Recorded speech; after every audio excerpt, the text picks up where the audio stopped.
Our next speaker is Dr. Dwayne King. I was thinking in terms of welcoming Dr. Dwayne King, but on the other hand, we'd be welcoming him to his own institution. Dr. King is the director of the Gilcrease Museum. This is just 2 weeks past his one-year anniversary on the job, and we're thrilled to have him here. He began his career in museum administration as the director of the Museum of the Cherokee Indian in Cherokee, North Carolina, and then came to head the Cherokee National Historical Society in Tahlequah. He has also been the executive director of the Middle Oregon Historical Society in Warm Springs, assistant director of the Smithsonian Institution's National Museum of the American Indian when it was housed in New York City before the building on the Mall. And then before coming back to Oklahoma last year, he was the executive director of the Southwest Museum of the American Indian and the Autry National Center in Los Angeles from 1995 to 2008. So a year late, but welcome back to Oklahoma. Dwayne earned his bachelor's in anthropology from the University of Tennessee at Knoxville, his master's and doctoral degrees, again, both in anthropology from the University of Georgia. He's taught courses at several universities, including Northeastern State in Tahlequah. He is widely published. He has served on numerous state and national advisory committees and been the recipient of any number of awards. So not welcome to your own institution, but welcome to the conference, and thank you for making the Gilcrease available for us.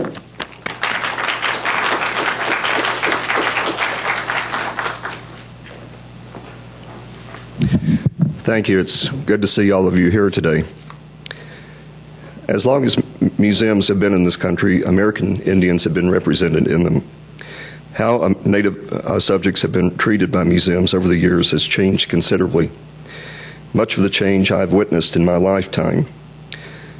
As Judy pointed out, I entered the museum profession years ago, in fact, more than 40 years ago. And my first museum job as a teenager was scrubbing potsherds in the sink of a basement of a museum. It provided invaluable experience and lessons, the most important of which was that it made me realize I did not want to scrub potsherds for a living. After some additional experience as an archaeologist and a university professor, I was offered the job as a director of a tribal museum that was then under construction. My immediate response was why. I was flattered, but I had no idea how to run a museum. I was told by my prospective employers that they didn't know anyone who did who would be willing to take the job. So after some contemplation, I decided to take a year's leave of absence from my teaching position at the University of Tennessee and help start a tribal museum. 7 years later, I was still there, and 35 years later, I'm still a museum director. In the course of my career, I've crisscrossed the country several times. I've worked for 3 tribal museums, 2 other museums, as Judy pointed out, that have very extensive Native American collections before coming back to Tulsa. I've had the opportunity to live and work in Native communities on isolated reservations in 2 of the largest cities of the country and our nation's capital.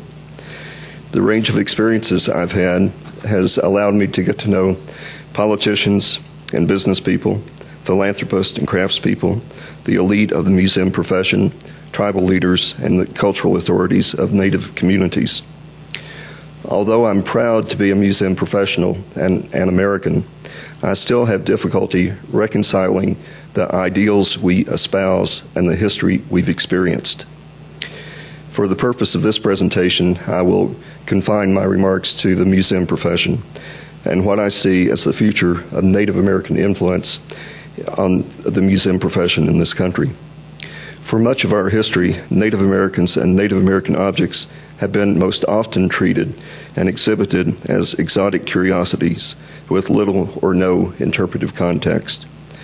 The emergence of the field of anthropology in the late 19th and early 20th centuries gave rise to a more compassionate perspective, but still did not erase the ethnocentric bias by the dominant society and its treatment of Native American material as remnants of memory cultures and vanquished peoples.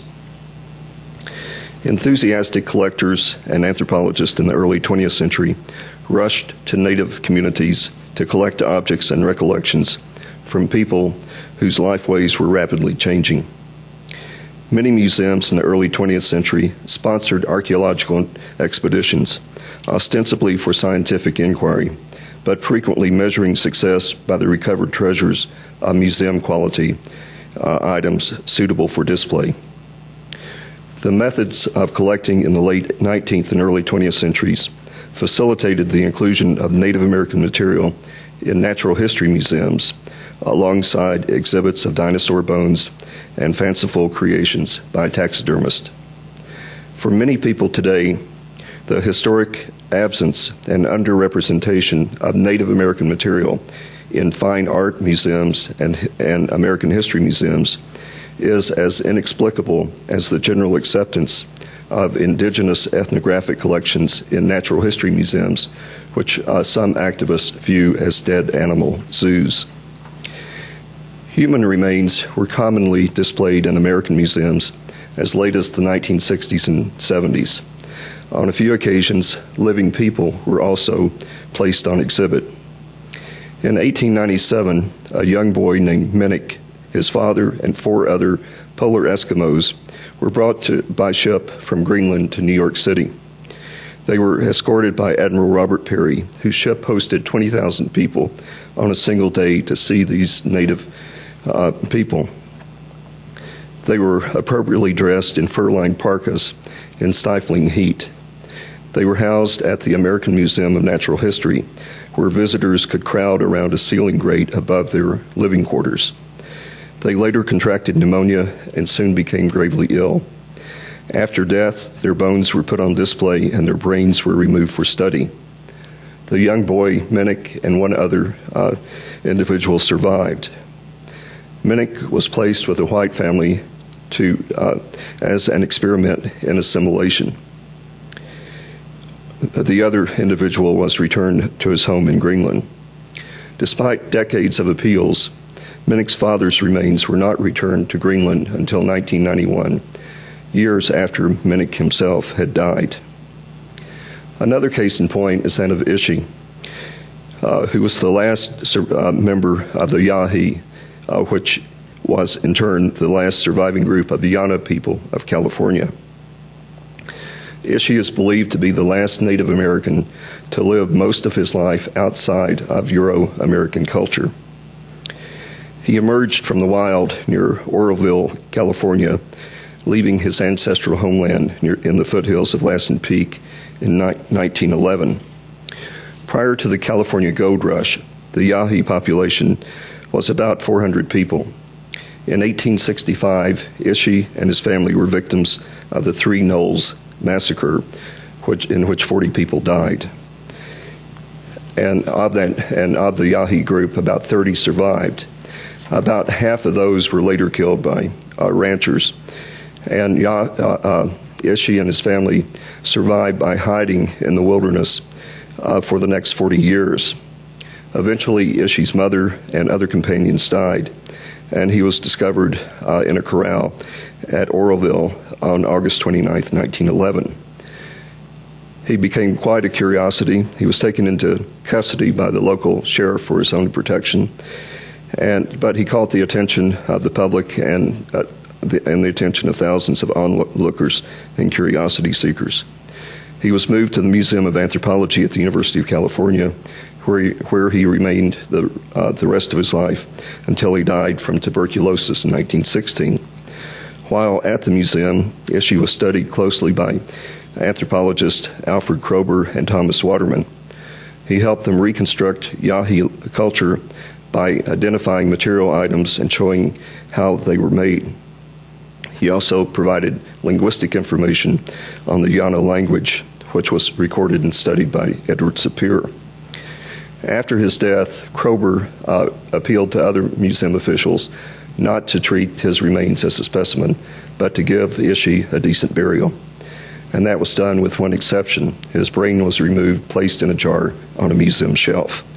And it was not until the year 2000 that his brain was reunited with his cremated remains.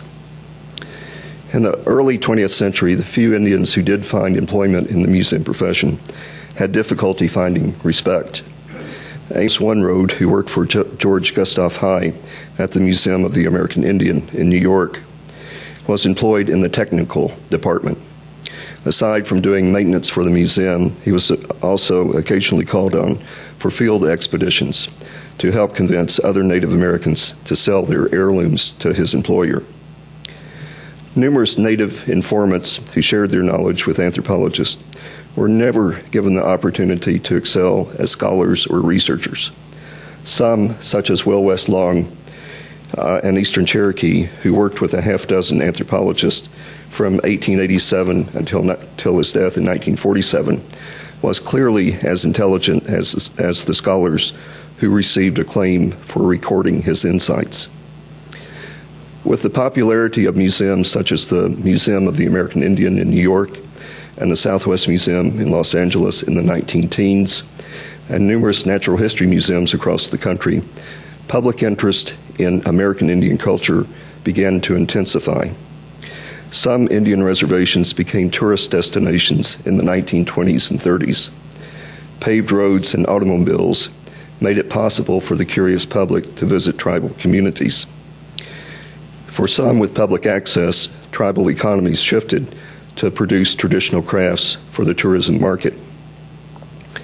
By the 1930s, the United States government encouraged the production of traditional crafts for sale to perpetuate artistic expression as well as individual livelihoods.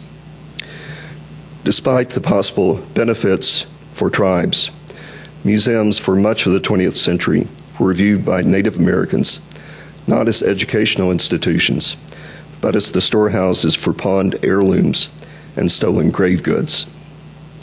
Collecting practices of museum pioneers showed little regard for ethics or cultural sensitivity. George Gustav High, an obsessive collector who founded what is now the National Museum of the American Indian, had the reputation of going into an Indian community and buying every worn-out moccasin, every dishcloth, every traditional item that the local residents would sell. His obsession has now become a national treasure. Until the 1960s, the display of Native American human remains in museums was commonplace. In 1965, the Museum of New Mexico was one of the first to remove skeletal material from display. Protest against displays of human remains intensified. As late as 1978, the American Association of Museums stated, "Although it is occasionally necessary to use skeletal and other sensitive material in interpretive exhibitions, this must be done with tact and with respect for the feelings for human dignity held by all peoples. Such an exhibit exists to convey to the visitor an understanding of the lives of those who lived or live under very different circumstances." In 1972, protesters chained themselves to the doors of the Southwest Museum in Los Angeles, demanding that a Peruvian mummy on display be removed. And such protests were common across the United States. As assistant director of the National Museum of the American Indian in the 1990s, I had to deal with museum visitors wanting to know what happened to Ike and Mike, two shrunken men, not shrunken heads, two shrunken men collected by George Gustav High in the 1920s in South America and on display at the National Museum for half a century thereafter. As director of the Southwest Museum in Los Angeles, I also had to deal with visitors wanting to see the mummies that they remembered from their childhood. Needless to say, we did not accede to their request. It was not until the 1970s that Native Americans in large numbers began taking interest in museums as a way to tell their own stories. When I became director of the Museum of the Cherokee Indian in 1975, the number of fully operational tribal museums could be counted on the fingers of both hands. And only one of those museums was more than 30 years old, and that was the Osage Museum at Pawhuska, founded in 1938. It continues to have the distinction of being the oldest and longest continuously operating tribal museum in the country. Jim, I commend you for your support of that museum. The first attempt by a Native American group to establish a museum was the Cherokee Nation in 1826 at New Echota, Georgia. Major Ridge offered a calumet pipe and other family heirlooms for the museum, and at that time many Cherokee families had keepsakes and objects of historical significance, such as the 18th century wampum belts handed down through the family of John Ross. Many of these, no doubt, would have made their way to the tribal museum. But the election of Andrew Jackson in 1828 and the quick passage of a series of anti-Indian laws by the state of Georgia made it impossible for the Cherokee Nation to focus on any issue except resisting alienation of their homeland. The forced removal in 1838-39 postponed the discussion of establishing a Cherokee Museum for more than a century. In 1949, the Museum of the Cherokee Indian was established in Cherokee, North Carolina. It started as a private enterprise, transferred to a nonprofit entity, the Cherokee Historical Association, in 1957, and then moved under tribal control in 1975 with the construction of a new building. By the early 1970s, there were perhaps a dozen fully operational tribal museums, but since 1975, scores of tribal museums and cultural centers have been established in the United States and Canada. Today, the total is at least 195. Tribal museums vary widely in scope and scale, but virtually all see their mission as preserving and perpetuating tribal culture and history. In some cases, they serve as community centers, offering workshops and educational programs for tribal members. In other cases, the primary focus is on educating the general public about tribal histories and traditions. Some would argue that tribal museums have their roots in antiquity. In pre-European North America, sacred and patrimonial objects of great community significance were kept by specialists under special conditions for the community's benefit. In the Southwest, kivas housed collections whose use was vital to the members of the Pueblo and to their sense of place in the world. The Iroquois of the Northeast, the Great Plains Society, the communities of the Pacific Northwest all followed similar practices. The disruption of cultures during the historic period resulted in the loss of cultural patrimony through intentional destruction or misappropriation. Objects of cultural value were alienated through theft, sale, or gift. Although many tribal communities never abandoned their institutions that served a museum function, the creation of recognizable museums has been on the upsurge in the last half-century. The establishment of tribal museums that derive meaning from the past and exemplify new opportunities for community enrichment and preservation is a trend that continues to gain momentum. The development of tribal museums began primarily in the 1960s, with significant growth in the 1970s and the 1990s. By 1981, there were 44 tribal museums in the United States. Most were part of tribal governments. Others were operating as adjuncts to a parental organization that was loosely affiliated with the tribe. Most of the tribal museums today are located in the western United States and western Canadian provinces. And there are other museums that have not yet been established that are now on the drawing board. The size and scope of tribal museums vary widely, from the $191 million museum built by the Mashantucket Pequots in Connecticut in the 1990s to more modest museums such as the Oneida Nation Museum in Wisconsin that was constructed at a cost of $105,000 in 1976. Recently, the Southern Ute Tribal Council appropriated $38 million for a new museum on the reservation at Ignacio, Colorado. The Pachanga Band of Luiseno Indians is now considering plans for a new museum and cultural center with a cost of $110 million.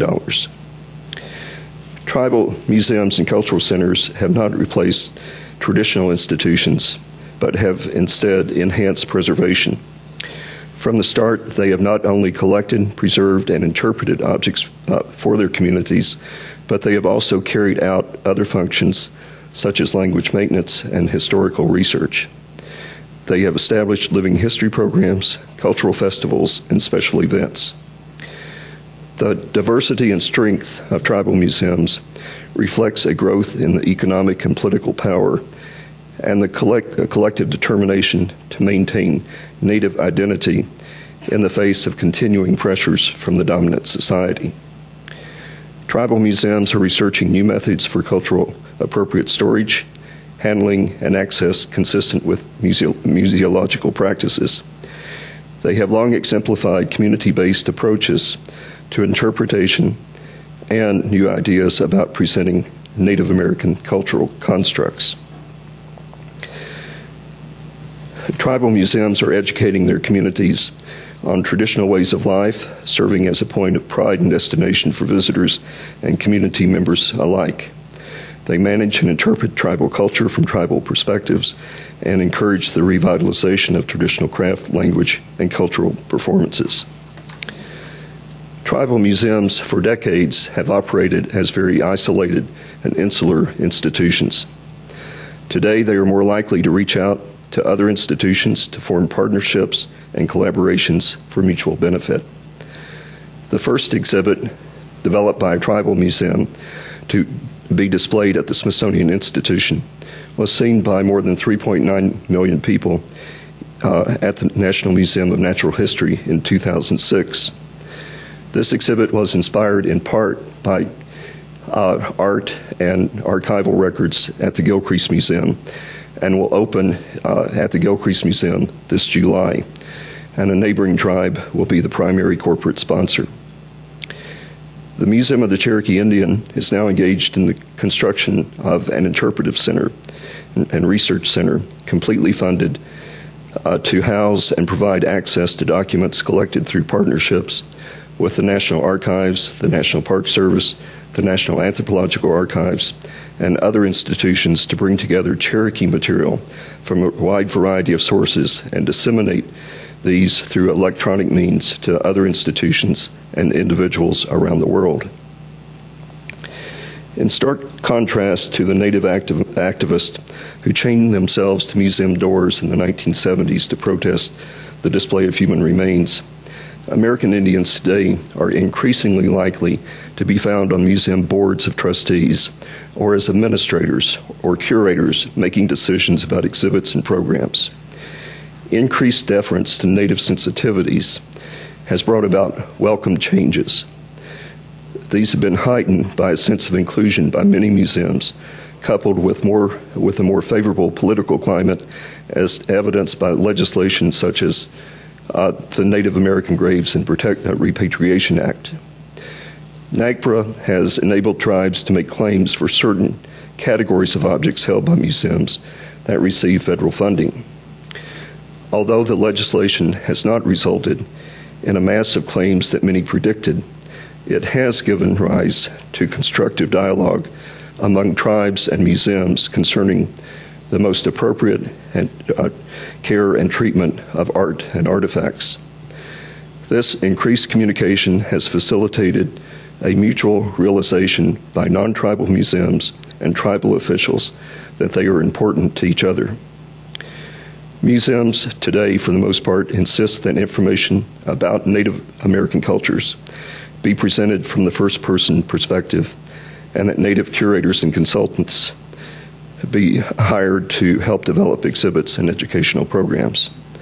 At the same time, tribal leaders have recognized that museums can be powerful tools in educating the general public and have frequently recruited non-Indian scholars and museum professionals to bring academic credibility to tribal programs. Many tribal leaders view public education as essential to the survival of Indian tribes as sovereign nations. Anthony Pico, former chairman of the Viejas Band of Kumeyaay Indians, has told me on several occasions that the fate of Indian tribes in this country will be determined by the voting public. Tribal leaders agree that constant vigilance is required to defend tribal sovereignty against frequent and repeated challenges by the federal, state, and local governments. The greatest threat to tribal sovereignty, according to Wilma Mankiller, a former principal chief of the Cherokee Nation, is public perception. Marshall McKay, chairman of the Rumsey Band of Wintun Indians, who has recently joined 2 boards of trustees of museums, including the Autry National Center and the National Museum of the American Indian, believes that museums have a responsibility in helping to shape for the public a balanced and accurate image of Native Americans. Elected officials, he believes, do not influence public opinion as much as they are influenced by it. As a result, many tribal leaders are more concerned about sharing their messages with the general public than with members of Congress. As tribal resources increase through successful business ventures, so too does the risk of loss of traditional culture and political sovereignty. Today, many tribes are taking extraordinary measures to preserve native languages, cultural traditions, and promote accurate public images. The future role of museums in support of tribal efforts will depend upon the willingness by museums and tribes to share educational responsibilities by embracing new partnerships and strategies to achieve common goals. Thank you.